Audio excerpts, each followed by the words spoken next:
जी नमस्कार, मैं हूं सुनील सिंह और आप देख रहे हैं आज़ाद सिपाही। पैसा ही सब कुछ नहीं होता, मानव का सेवा भी एक बड़ा धर्म है।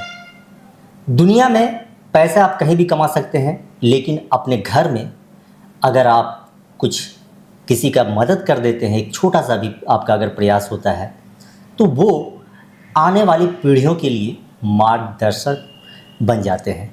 जी, हम ये बात इसलिए कर रहे हैं क्योंकि झारखंड से ही पढ़े लिखे डॉक्टर विक्रांत रंजन जी देश विदेश के सेवा करने के बाद झारखंड लौट गए और झारखंड लौटने के बाद यहाँ के लोगों का सेवा के उद्देश्य से अपने पेशे को यहीं पे स्थापित कर दिया। तो आज हमारे गेस्ट के रूप में हैं डॉक्टर विक्रांत रंजन जी।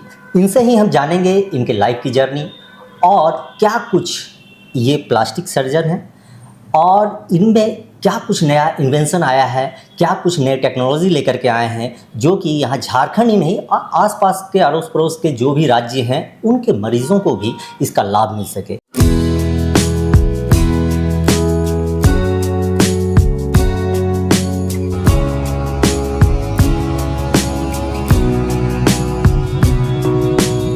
विक्रांत सर, आपका बहुत बहुत स्वागत है आज़ाद सिपाही में।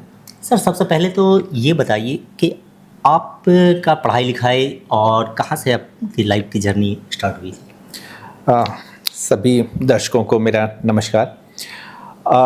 मैंने मेरा जो जुड़ाव है झारखंड से ही मेरा है सब कुछ। बॉर्न ब्रॉट अप अगर बोलेंगे तो बोकारो स्टील सिटी, वहीं बीजीएच में हॉस्पिटल में पैदा हुआ। फादर वहीं सर्विस में थे, वहीं से चिन्मया स्कूल से पढ़ाई हुई मेरी। ऑल इंडिया के थ्रू इंदौर गए, इंदौर से ही एमबीबीएस किया, वहीं से एमएस किया जनरल सर्जरी में। उसके बाद में एमसीएच प्लास्टिक सर्जरी करा, फेलोशिप करा कॉस्मेटिक सर्जरी में। करने के बाद में फिर वापस थोड़े समय के लिए चाइना में काम किया, लगभग 1.5 साल। थोड़े समय फिलीपींस में काम किया और भी दूसरी जगहों पर मैंने काम करने के बाद में। लेकिन फिर लगा कि यहाँ पर अपने पेरेंट्स से, अपनी जगह से काफ़ी दूर हो रहे हैं, तो फिर यहाँ पे आए। यहाँ पर आए तो रिम्स में प्लास्टिक सर्जरी डिपार्टमेंट, उसके लिए सब डिपार्टमेंट को इस्टेब्लिश करने में मेरा ही बहुत बड़ा ये है। मैं वहाँ पे प्लास्टिक सर्जरी डिपार्टमेंट को हेड भी करा मैंने।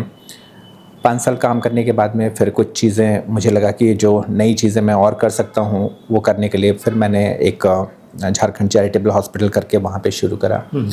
पिछले 1.5 साल से यहाँ पे काफ़ी अच्छा काम हो रहा है और इसके माध्यम से मतलब बहुत सारे जो प्लास्टिक सर्जरी ही नहीं, दूसरे भी जो मरीज़ हैं उनको भी हम यहाँ पे अच्छे से कर सकते हैं, कर पा रहे हैं।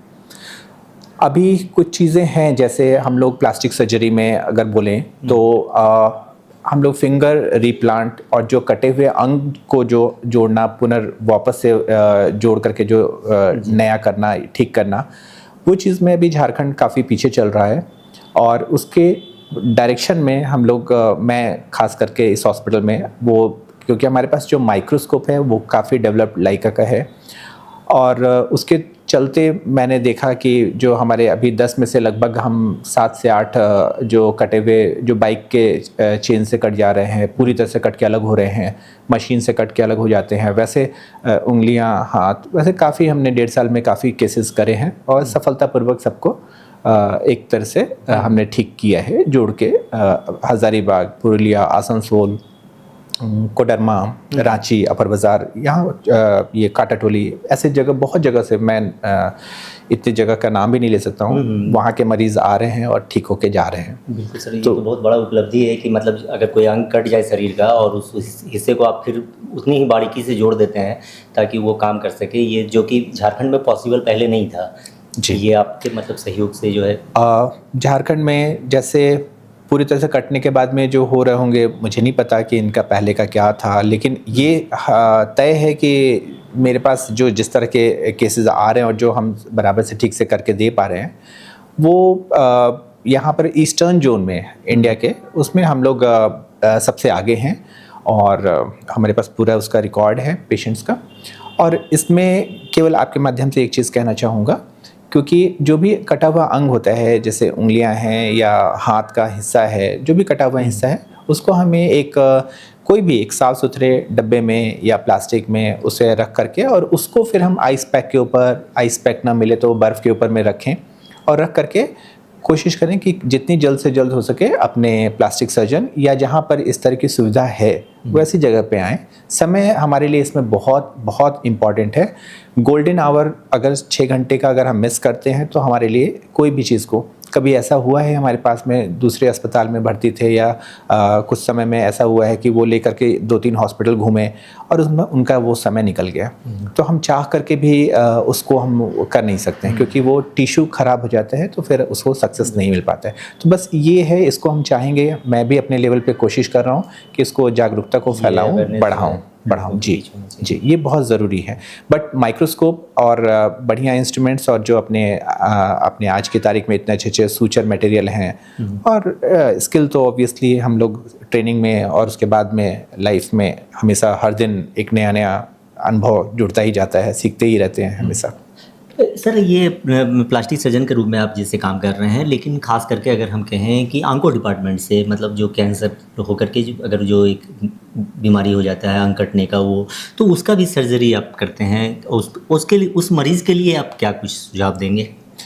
ऑन्को में जैसे बहुत बार ऑन्को सर्जरी में क्या होता है, जैसे किसी भी हिस्से का कैंसर, सपोज़ मान के चलें गाल में या जीभ में या जबड़े में या कहीं हाथ में या पैर में कहीं कैंसर है, तो वैसे जगह पे क्या होता है कि हम लोग कैंसर में ऑपरेशन करके उस हिस्से को पूरी तरह से बाहर निकाल देते हैं। जो कैंसरग्रस्त हिस्सा है शरीर का निकालना ही होता है। निकालने के बाद में हमें कहीं भी दूसरी जगह से लेकर के, या तो हमारा हड्डियों को लेकर के या मांस को लेकर के, हम उसको उसी तरह से बनाते हैं और बना करके वहाँ पर जोड़ देते हैं, वहाँ के खून की नसों को जोड़ देते हैं। इससे क्या होता है कि हमारा वो हिस्सा वापस से बन जाता है। हाँ, 100% जैसे ईश्वर ने बना के भेजा है वैसा तो संभव नहीं है, लेकिन जो काम और जो हमारा जो कॉस्मेसिस, वो हम नियर नॉर्मल कोशिश करते हैं हम दे दें। और इसमें क्या रहता है, इसमें एक चीज़ ध्यान देना है, इसमें मैं लोगों से क्या बोलना चाहता हूँ कि इसमें जब आपको कैंसर की शुरुआती स्टेज में जब आप हैं, तो आपको उसी समय कोशिश करना है कि अपने को एक सही जगह पर पहुँचें, ताकि हमारा वो काफ़ी एडवांस ना हो जाए, हमारे पास काम करने के लिए, हमें ठीक करने के लिए हमारे पास समय मिले। और इसमें हो सकता है बहुत बार फाइनेंशियली दिक्कत होती है, लोगों को पैसे की समस्या होती है। कोई बात नहीं, हमारे पास गवर्नमेंट हॉस्पिटल्स भी बहुत अच्छे हैं रांची में, झारखंड में, वहाँ भी जा सकते हैं।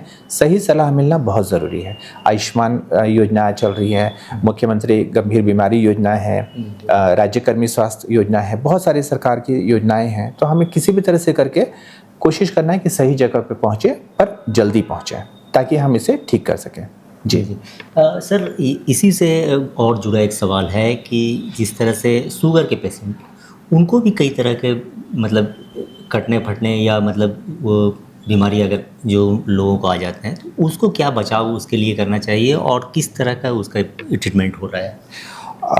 डायबिटिक पेशेंट्स में समझिए कि डायबिटीज़ एक ऐसा दरवाज़ा है जिसके खुलते ही आपके पास में सारी बीमारियां सामने आ जाती हैं और हर एक अंग को वो इन्वॉल्व कर लेता है।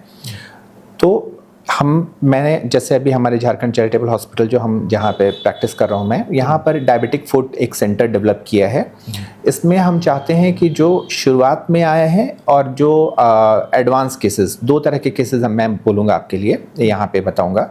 डायबिटिक फुट बोलते हैं, तो पैर में झुंझुनी आना, ये बहुत शुरुआती लक्षण है। सुनपन आना, है ना, ये बहुत शुरुआती लक्षण है। लेकिन अगर इस समय अगर नहीं देखे तो फिर अगला स्टेज में फिर आपको छाले बनना, जो घाव बनना शुरू हुआ, फिर पस आना, फिर उसके बाद फिर वो हड्डियों तक पकड़ लेना, फिर उसके बाद फिर वो सड़ना, और ये करके मरीज़ को आईसीयू में भी भर्ती करना पड़ता है। फिर उसके बाद फिर आपके पास पैर काटने के अलावा और कोई रास्ता नहीं बचता है।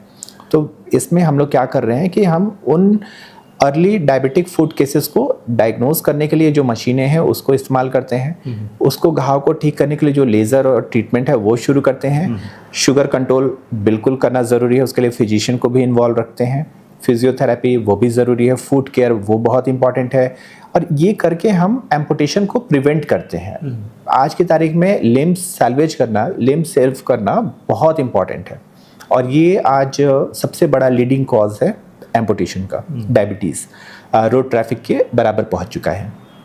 तो रोड ट्रैफिक एक्सीडेंट्स के बराबर। तो ये जो है इस चीज़ को पहले आइडेंटिफाई करना, और जैसे हमने सुना है prevention is the best cure. तो अगर हम प्रिवेंशन कर सकते हैं तब तो सबसे अच्छा है। अर्ली डायग्नोसिस भी वही कैटेगरी में आ रहा है, वो उसको बचाने की तरफ ही जा रहा है। और हम एडवांस जो अपनी मशीनें हैं उसके थ्रू लाइफस्टाइल मॉडिफिकेशन, वज़न कम करना, शुगर कंट्रोल करना, ये सब पे काम करते हैं एक होलिस्टिक अप्रोच में। और डायबिटिक फूड को कंप्लीट एक क्लिनिक के बेस में ना बोल करके मरीज़ को पैर को एम्पुटेशन से बचाने के लिए बढ़ते हैं। ये बहुत आज की तारीख में समझिए कॉमन होता जा रहा है। तो जी सर, ये जिस तरह का इलाज है और इसमें बहुत लाखों खर्च हो जाता है मरीज़ को, पेशेंट को, तो ये झारखंड चैरिटेबल हॉस्पिटल से जब से आप जुड़े हैं तो यहाँ पे क्या सुविधाएं मरीज़ को दे रहे हैं कि किस तरह से मतलब कम से कम मतलब में उसका इलाज हो जाए? देखिए, इलाज में कॉस्ट कोई भी चीज़ में ट्रीटमेंट में जी खर्च लगता है। गवर्नमेंट हॉस्पिटल में भी इलाज में खर्च लगता है, लेकिन वहाँ पर उसका जो खर्च है वो गवर्नमेंट बेयर कर रही है, तो हमें मरीज़ों के ऊपर डालने की ज़रूरत नहीं पड़ती है। जब हम इसी चीज़ को प्राइवेट में लाते हैं तो हमारे को खर्च जो है प्राइवेट में जो अपने जितने भी पेशेंट हैं उनके ऊपर डालना पड़ता है। यहाँ पर ये चूँकि ट्रस्ट का हॉस्पिटल है, तो ट्रस्ट का हॉस्पिटल है तो जो बहुत ही गरीब पेशेंट रहते हैं उनके लिए ट्रस्ट की तरफ से हमारे पास सुविधा है कि हम उनको फ्री ऑफ कॉस्ट भी कर सकते हैं, बहुत कम दर पे भी कर सकते हैं। तो ये पहले हम मरीज़ को बीच में सेंटर में रख करके उसके बाद फिर हमारे इलाज के खर्च को हम लोग तय करते हैं। और दूसरा कि चूँकि मैंने अभी बताया कि बहुत सारी हमारी सरकारी योजनाएं हैं, तो आज की तारीख में अगर मैं गवर्नमेंट हॉस्पिटल में बैठूं चाहे प्राइवेट हॉस्पिटल में बैठूं कोई फ़र्क नहीं पड़ता। अगर मरीज़ के पास आयुष्मान कार्ड है, मरीज़ के पास में मुख्यमंत्री गंभीर बीमारी योजना का कार्ड है, या कोई भी चीज़ तरह से अगर गरीब हैं तो आपके पास उसका रास्ता है। अब मध्यम वर्गीय ना तो कार्ड है ना ही उनके पास पैसा है, तो उनके लिए हम बहुत कम दरों पे काम कर रहे हैं। और उसमें यकीन मानिए आज की तारीख में ऐसा नहीं है कि हेल्थ केयर इतना महंगा है, हम उसे कम कर सकते हैं और हम कर रहे हैं। लेकिन कुछ केसेस में जब काफ़ी एडवांस हो गया है, जब हमारी इतनी ऊंची महंगी दवाइयाँ देनी पड़ रही हैं या बहुत सारे हमें ऐसे एक वेंटिलेटर सपोज करें लगाना पड़े, तो हो सकता है कि पैसा अपने को बढ़ जाए। वैसे भी समय से हम बता सकते हैं कि भाई अगर आप मरीज़ को पहले से बता दें कि इतना अंदाजन खर्च लगना है तो उसके हिसाब से वो व्यवस्था कर सकता है। बहुत बार ऐसा होता है कि आप बताते नहीं हैं, ट्रांसपेरेंसी नहीं रखते हैं, तो उसमें बहुत दिक्कत होती है। पिछले 1.5-2 साल से तो हमें कभी इस तरह की दिक्कत नहीं हुई, क्योंकि जो चीज़ें हैं आप सामने उनको पहले बता देते हैं तो कभी भी नहीं होती। बीच में आपस में गैप नहीं होना चाहिए पेशेंट और डॉक्टर के बीच में। जी, तो बहुत बहुत धन्यवाद सर बातचीत करने के लिए। तो ये थे डॉक्टर विक्रांत रंजन जी, जिन्होंने साफ तौर पे बताया कि किस तरह से मरीज़ों की सुविधाओं के लिए ये झारखंड चैरिटेबल हॉस्पिटल से जुड़े हैं और इनका प्रयास है कि ज़्यादा से ज़्यादा लोगों को कम से कम खर्च में उनको समुचित इलाज मिल सके। फ़िलहाल इतना ही। आप बने रहिए हमारे साथ, देखते रहिए आज़ाद सिपाही। धन्यवाद।